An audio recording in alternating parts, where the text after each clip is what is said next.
Il faut que les entreprises aient effectivement en tête de recruter le meilleur des candidats possibles. Alors, il y a 4 étapes ou 4 points qui sont importants. On le disait tout à l'heure, c'est-à-dire bien définir le profil et avoir un référentiel pour le recrutement qui soit proche du référentiel qu'on va ensuite utiliser pour l'évaluation du collaborateur en interne. Deuxième chose, faire en sorte que les différents entretiens aient tous une valeur ajoutée les uns par rapport aux autres. Troisième chose, consacrer du temps à l'évaluation de la motivation et des valeurs, de la culture en fait du candidat. Et puis enfin, dernière chose, mettre en place des techniques qui permettent effectivement de discerner les bons des meilleurs.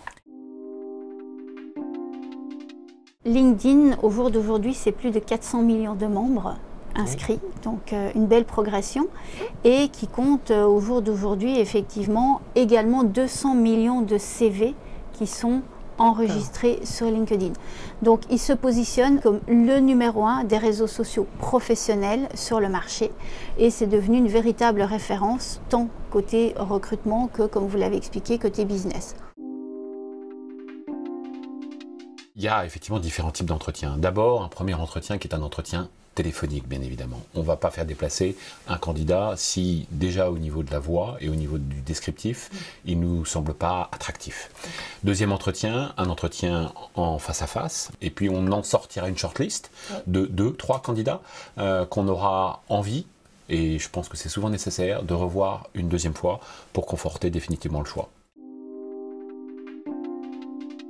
Le recrutement de commerciaux est différent de celui des salariés pour, on va dire, vraiment 3 grandes raisons. La première, c'est l'enjeu véritablement de ce recrutement, parce qu'on est en train de recruter un ambassadeur de l'entreprise qui va être celui qui va redonner la première impression d'ensemble de l'entreprise, donc il doit porter véritablement ça.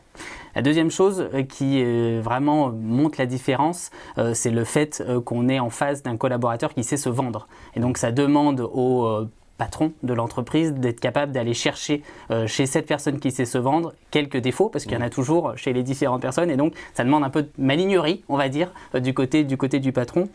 Et la troisième chose, c'est qu'au-delà de l'aspect technique qu'on peut avoir dans un autre poste, sur l'aspect d'un commercial, il y a une vraie dimension personnalité à aller chercher.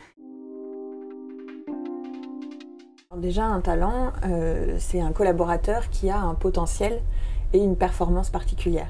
Donc c'est le collaborateur qui va vous permettre d'atteindre vos objectifs, votre performance en termes de développement d'entreprise, tant à des niveaux commerciaux, il peut intervenir vraiment sur la partie business, que sur aussi votre cœur de métier.